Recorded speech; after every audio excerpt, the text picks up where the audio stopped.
অপ্রতিরোধ্য গম্ভীরের Kolkata 14 point নিয়ে কার্যত play অফের দোরগোড়ায় নাইট রাইডার্স।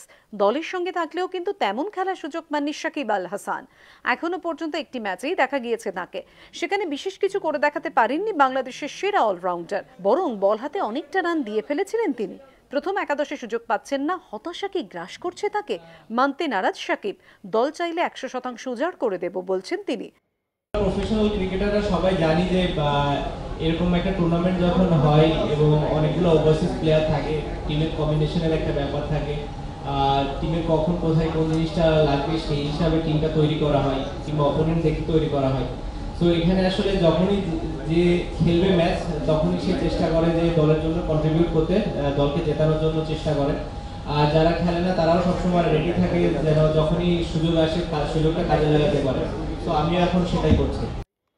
শাকিব বা মাশরাফি মুর্তাজার পর টিম বাংলাদেশে ভালো অলরাউন্ডারের খরা। শাকিবের দাবি, অলরাউন্ডার না উঠে আসলেও দলে ভালো ব্যাটসম্যান বা বোলারের অভাব নেই।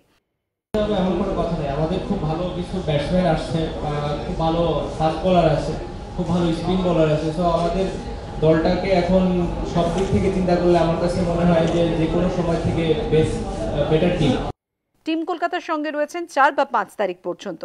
তারপরই বাংলাদেশে ফিরে যাবেন ম্যাচ খেলতে। নাইট রাইডার্সের হয়ে কি দেখা যাবে শাকিব ভেলকে?